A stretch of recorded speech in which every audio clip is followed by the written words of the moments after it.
University మంచి భవిష్యత్తు కోసం తెలుగు విద్యార్థులు ఇష్టపడే యూనివర్సిటీ. కాల్ 9059052378 9059052379.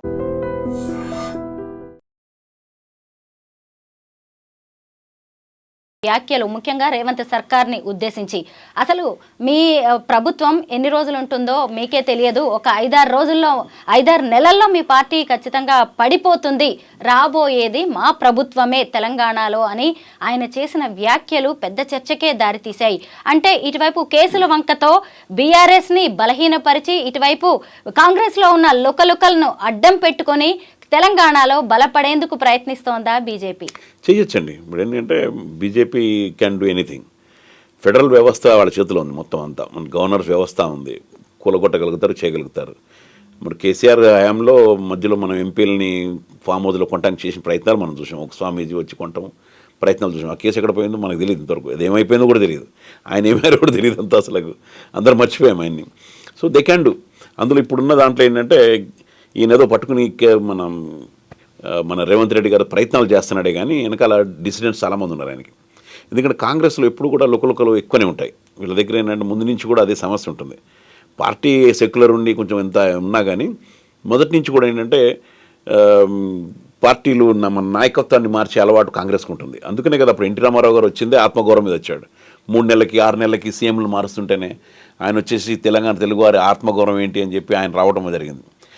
మనం సీఎంలో లెక్కలు చూస్తే కనుక చాలా తక్కువ మంది 5 years కంప్లీట్ చేసిన వాళ్ళు కనపడతారు. చాలా కొద్ది మంది వైఎస్ రాజశేఖర్ లాంటి వాళ్ళు, అచ్చెన్నారెడ్డి లాంటి వాళ్ళు ఒకళ్ళిద్దరు కనపడతారే కానీ మిగతా అందరూ 3 నెలలు 6 నెలలు లేదా 3 సంవత్సరాలు 5 సంవత్సరాలు ఉన్నోళ్ళే.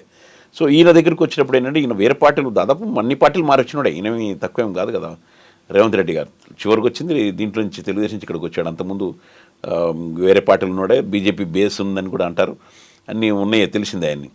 సో ఇక్కడ ఏంటంటే ఈయన వెనకాల పెద్ద పెద్ద వాళ్ళు ఉన్నారు. ఇప్పుడు పొంగులేటి శ్రీనివాసరెడ్డి ఉన్నాడు, చాలా క్లారిటీగా మనకు తెలుసు ఆయన వైఎస్ పార్టీ నుంచి బీజేపీకి వెళ్దాం అనుకుని ఇటు వచ్చాడు ఆయన. సో వాళ్ళకి ఒక లక్ష్యం అనేది ఒకటే ఉంటుంది, ఆశయం ఉండదు. వాళ్ళకి లక్ష్యం ఒకటే, ఏదో ఒకటి సాధించాలి, లేకపోతే సీఎం అయిపోవాలా, మినిస్టర్ అయిపోవాలా అన్న లక్ష్యంతో ఉంటారు కానీ ఆశయాలు ఉండవు నాకు తెలిసి చాలామందికి. సో ఆశయం ఉంటే కనుక బాగుంటుంది. అది ఆశయాలు లేకుండా లక్ష్యంతో ఉండేవాళ్ళు ఏ పార్టీకైనా వెళ్ళిపోగలుగుతారు. So we can't say. So వాళ్ళు ఒక గ్రూప్ పెట్టుకుని రేపు పొద్దున బీజేపీతో కలిసినా, రేపు నుంచి హరీష్ రావు వచ్చి కలిసినా చెప్పలేం. రాజకీయాలు అన్నీ సాధ్యమే. ఇప్పుడు బీజేపీ ఇప్పుడు ఈయన కొద్దిగా అటు ఇటు ప్రయత్నం చేసి బీజేపీని కలుపుకుని వీళ్ళ ఎమ్మెల్యేలు కలుపుకుని కొంతమందిని లేపుకొచ్చేసారంటే అయిపోద్ది, గవర్నమెంట్ పడిపోతుంది. ఎంతసేపు 119 మందిలో 50 మంది ఉంటే సరిపోద్ది కదా, 60 మంది ఉంటే సరిపోద్ది కదా. ఇవి ఆల్రెడీ ఇలా 35 మంది చేరారు, ఇంకో 10-20 మందిని కొనగలుగుతారు, పెద్ద కష్టమేమి కాదు అది తలుచుకుంటే. ఎందుకంటే ఇప్పుడు ఎమ్మెల్సీ ఎన్నికల్లో చూస్తున్నాం 100 కోట్లు ఖర్చు పెడుతున్నారని చెప్పి విన్నాం ఎమ్మెల్సీని గెలిపించడానికి. సో వాళ్ళకి పెద్ద కష్టం కాదు. So they can do anything federal గవర్నమెంట్లో. ఎందుకంటే మనం అర్ధరాత్రి 2 గంటలు కూడా లేపి ప్రమాణ స్వీకారాలు చేయించింది కూడా చూసాం మహారాష్ట్రలో అయిన చోట, ఇంకొన్ని చోట్ల రకరకాల పద్ధతులు గవర్నమెంట్లు మార్చింది చూసాం. సో ఇది సాధ్యం అవడానికి అవకాశాలు ఉన్నాయి కానీ చెప్పలేం. బట్ నాకైతే రేవంత్ రెడ్డి గారు 3 ఇంకా 6 నెలల 5 నెలల అయిందో అనేది నాకు ఎందుకు అప్పుడప్పుడు డౌట్ వస్తూ ఉంటుంది. ఎందుకంటే మొన్న కూడా 10 మంది ఎమ్మెల్యేలు ఎక్కడో కూర్చొని మాట్లాడారని చెప్పి వింటాం, ఈయన చూసిన తర్వాత కొద్దిగా డౌట్స్ వస్తుంటాయి. మరి మనకు తెలియదు, అది వెయిట్ అండ్ సీ. ఢిల్లీ పర్యటనలో ఉన్న రేవంత్ రెడ్డి కేంద్ర మంత్రి కిషన్ రెడ్డిని ఉద్దేశించి కొన్ని వ్యాఖ్యలు చేశారు. ముఖ్యంగా కిషన్ రెడ్డి కేసీఆర్కి చాలా దగ్గరగా వ్యవహరిస్తున్నారు, బీఆర్ఎస్తో అంటకాగుతున్నారు అని ఆయన వ్యాఖ్యలు చేయడం అనేది జరిగింది. ప్రధానమంత్రి నరేంద్ర మోదీతో సీఎంగా ఉన్నప్పుడు కేసీఆర్ వ్యవహరించిన తీరు మనం అందరం చూసాం. ఇప్పుడు వీళ్ళిద్దరు కలిసిపోవడానికి కిషన్ రెడ్డి ఏమైనా మీడియేటింగ్ చేస్తున్నారనుకోవచ్చా? చేయటానికి అవకాశాలు నేను చేయొచ్చు కూడా. కానీ ఒకటేంటి, రాజకీయాల్లో వాళ్ళు వీళ్ళని తిడతారు, వీళ్ళని తిడతారు, మీరు ఇద్దరు కలిసి ఉన్నారు. ఇప్పుడు బీఆర్ఎస్ ఏమంటుంది, కాంగ్రెస్ బీజేపీ ఒకటే అంటారు. ఈయన బీజేపీ మూలాలు ఉన్నాయని ఎవరికి మనకి రేవంత్ రెడ్డి గారికి ఉన్నాయి, ఆర్ఎస్ఎస్ బేస్ కాబట్టి అంటే వెళ్తున్నాడు అని చెప్పి బీఆర్ఎస్ వాళ్ళు అంటారు. సో చివరికి వచ్చినప్పటికీ ఎక్కడ జరుగుతున్నది ఏంటంటే రాజకీయంలో ఏదైనా జరగడానికి అవకాశాలు ఉంటాయి. ప్రజెంట్ కండిషన్ చాలా ఇంట్రెస్టింగ్గా జరుగుతున్న రాజకీయాలు అయితే కనపడుతున్నాయి. ఎందుకంటే బీజేపీ వాళ్ళు చాలా కాన్సన్ట్రేట్ చేస్తున్నారు తెలంగాణ మీద, ఏదో పద్ధతులు చేయాలి. అంటే 8 సీట్లు రావడం అనేది మామూలు మాట కదా, అది 4 ఎంపీలు 8 ఇవి రావడం అనేది మామూలు మాట ఏం కాదు. అది తక్కువ టైంలోనే అంత పికప్ చేసుకొచ్చారు. ఇప్పుడు అందులో ఇప్పుడు ఢిల్లీలో ఉన్న కొందికి మారుస్తూ ఉన్నారు. ఢిల్లీ రాజకీయం చూసాం మనం, they can do anything.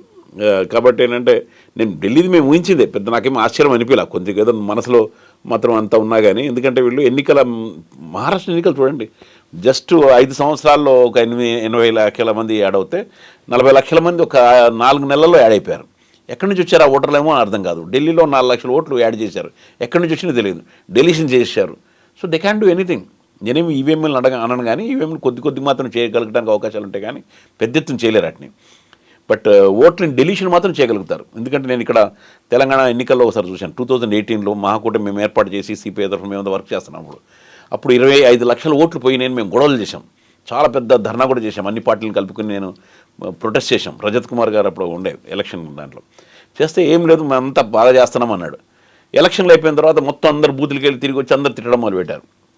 Just ఆయన సింపుల్గా సారీ అని చెప్పాడు, అన్ని పేపర్లో చూడండి ఆయన చెప్పింది, జస్ట్ సారీ చెప్పాడు. 25 లక్షల ఓట్లు అంటే ఒక ప్రభుత్వాన్ని మార్చగలుగుతాయి. అప్పుడు ఆ టైంలో మళ్ళీ టీఆర్ఎస్ వచ్చేసింది. ఆ తర్వాతనే కదా రజత్ కుమార్ గారికి పెద్ద హోటళ్ళలో అది మెగా వాళ్ళందరికీ ఆయనకి బెనిఫిట్స్ ఇచ్చారని చెప్పి పేపర్లు అన్నింటిలో వచ్చిన న్యూస్ అని నేను చెప్పింది ఏం కాదు.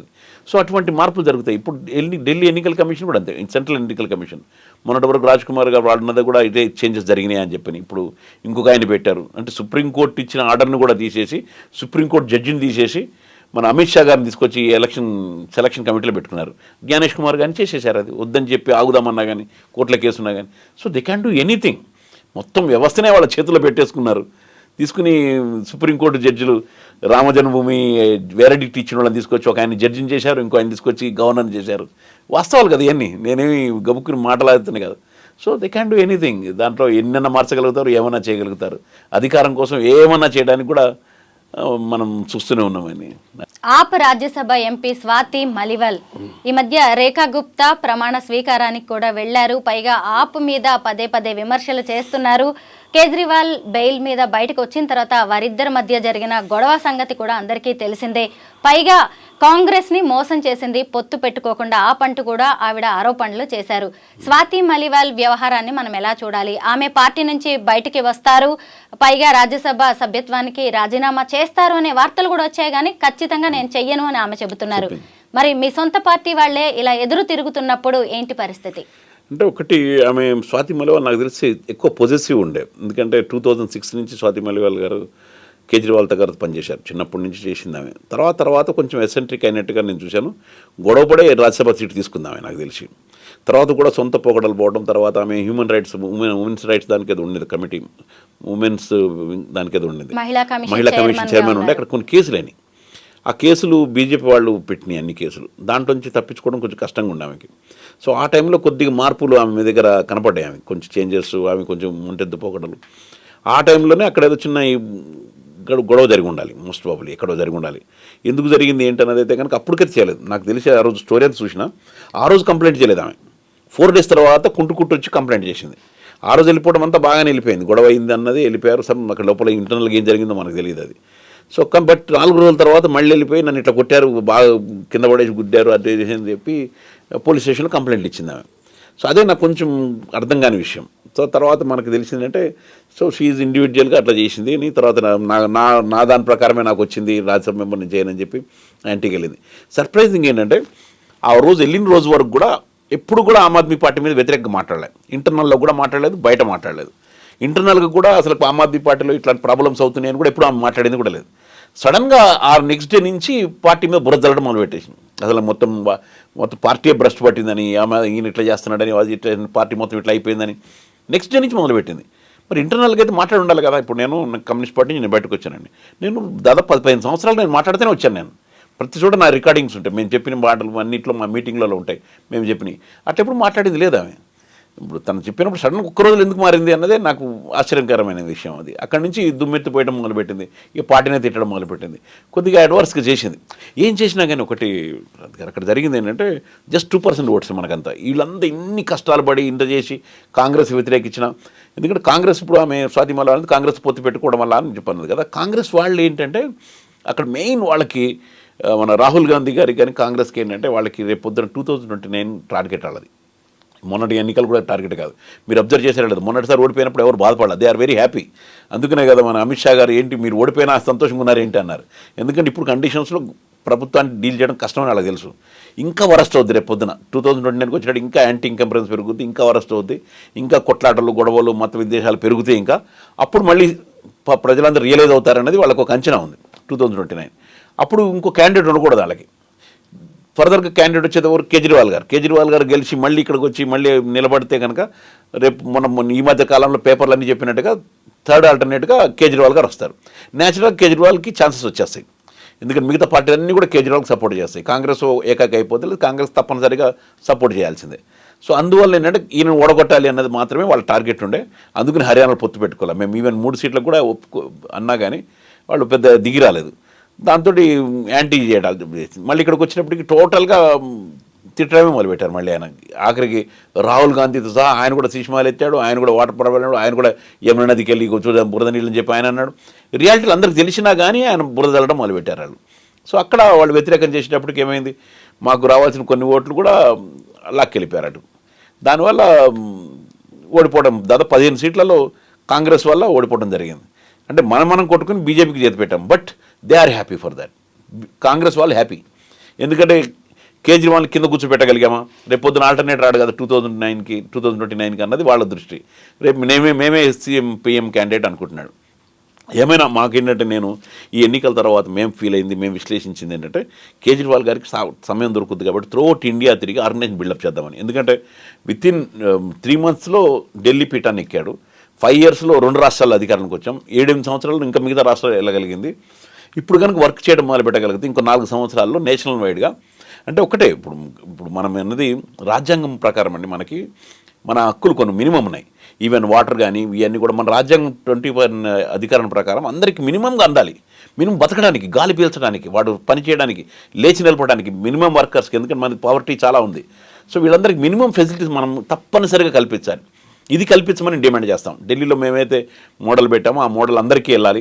ఎందుకంటే వాళ్ళు ప్రామిస్ చేశారు కదా, మేము కంటిన్యూ చేస్తామని చెప్పారు. మెడికల్ కానీ ఎడ్యుకేషన్ కానీ ఇవన్నీ. సో మీరు కంటిన్యూ చేయండి, అన్ని రాష్ట్రాలకు ఇంప్లిమెంట్ చేయండి.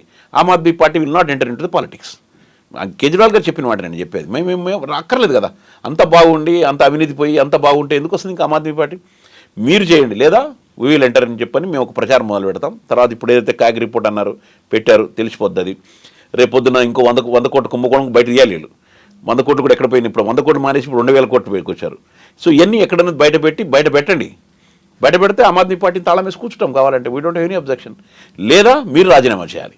That is the demand what we are going to do it. రేపు పొద్దున అదే పోరాటం, అవినీతి వ్యతిరేక పోరాటాన్ని పెద్ద ఎత్తున లేపుకెళ్ళి రియాలిటీ ఎందుకు చూపెట్టడానికి మీరు మారండి, లేదా మేము వస్తాం అధికారంలోకి 2029కి టార్గెట్ చేద్దాం కేజ్రీవాల్ అనే ఒక ప్రయత్నంలో ఉన్నాం మేము. శీష్ మహల్ వ్యవహారంలో కేంద్ర ప్రభుత్వం దర్యాప్తుకి ఆదేశించింది. ఈ బంగ్లా పునరుద్ధరణ విషయంలో కోట్ల రూపాయలు అక్రమాలు జరిగాయనే విమర్శలు ఉన్నాయి, ఆరోపణలు కూడా గట్టిగానే వినిపిస్తున్నాయి. అసలు మీ అభిప్రాయం ఏంటి శీష్ మహల్ విషయంలో? ఇప్పుడు నేను పొద్దున కూడా చూస్తున్నాను అన్ని వీడియోలన్నీ. వాళ్ళు ఒక్కొక్కటి ఇటు టాయిలెట్ కొన్ని కోట్లు అంటున్నారు, జుజుకి కొన్ని కోట్లు అంటున్నారు, కర్టెన్స్ కొన్ని కోట్లు అంటున్నారు. అవన్నీ లెక్కలేసి ఒక 200-300 కోట్లు కావాలి లెక్క ప్రకారం. మళ్ళీ వాళ్ళు తిప్పి కొట్టి మళ్ళీ 33 కోట్లు అంటున్నారు. మరి 19 కోట్ల 33 కోట్ల అన్నది రియాలిటీలో తెలవాలి. ఆ డబ్బులు ఎవరు తిన్నారో, అసలు ఎక్కడి నుంచి వచ్చినాయి, ఆ డబ్బులు ఎవరు రిలీజ్ చేశారు ఉంటాయి కదా, ప్రూఫ్స్ ఎక్కడ పోతాయి. నేను ఇవాళ కూడా చూశాను ఒకటి, దాదాపు 41 లక్షల కరెంటు బిల్స్ చూశాను నేను, ప్రింట్ చేసి ఉన్నది. It's not bill. ఆయన హాల్కి అయింది 41 లక్షలు, ఇంకోళ్ళకి ఏదో 18 లక్షలు, 16 గాలికి రాసి చేసినట్టుగా అనిపించింది అది. సో ఇవన్నీ అంతా ఉంటాయి నేను అనుకున్నాను. అన్నీ మరి ప్రొజెక్షన్స్ మరి ఓవర్గా చేసినాయి. తర్వాత వాళ్ళు ఏమన్నట్టు వీడియోలో ఇట్లా చూపెట్టేస్తా ఉన్నారు, షాండ్లైర్స్ 20 లక్షలు నోటుకొచ్చిన చెప్పేస్తున్నారు. అది కొంచెం అనీజీగానే ఉంది. అది ఏమున్నా కానీ ఏంటంటే ఇక్కడ దేశంలో అండి, ఇప్పుడు నేను కూడా మన ప్రగతి భవన్ కట్టినప్పుడు కూడా అట్లాగే విన్నాం, బుల్లెట్ ప్రూఫ్ టాయిలెట్స్ అని అయ్యి ఉన్నాం. మళ్ళీ ఏమైంది అది పబ్లిక్కి వెళ్ళిపోవాలి. ఇప్పుడు ఎవరికి వచ్చింది అది? అట్లాగే ఇప్పుడు ప్రైమ్ మినిస్టర్ గారు ఉండేది ఇప్పుడు దాదాపు 580 కోట్లు అయిందని చెప్తారు. రేపొద్దున ఆయన ఉంటాడా? ఆయన వెళ్ళిపోయిన తర్వాత వేరే వాళ్ళకి వెళ్తాయి. సరే దాంట్లో ఏమైనా అవకతవకలు జరిగితే definitely they can do it, అదేమీ అక్కర్లేదు. కానీ ఇంత చెప్పినా కానీ 20-30 కోట్లు దాటడం లేదు. అది కర్టెన్స్ అంటున్నారు, 80 లక్షలు కర్టెన్స్ అంటున్నారు. సో దీనికోసమే కదా ఆ రోజు సంజయ్ సింగ్ గారును సౌరభ్ భరద్వాజ్ గారు మీడియాని తీసుకెళ్తుంటే ఆపేసింది ఎవరు? పోలీసు వాళ్ళు ఆపారు. పోలీసు ఎవరిది? మన సెంట్రల్ గవర్నమెంట్ చేతిలో ఉంది. ఇప్పుడు కన్నా కానీ ఇప్పుడు అదే పాత వీడియోలన్నీ చూపెడుతున్నారు, ఇట్లా కెమెరాలు తిప్పేసేసి బ్రహ్మాండంగా చూపెట్టేస్తున్నారు. కెమెరాలు చూపెడితే బాగానే ఉంటుంది. మీడియాని తీసుకెళ్ళండి, నవ్వు దే క్యాన్ డూ కదా. ఇప్పుడు వాళ్ళ చేతిలో ఉన్నది కదా.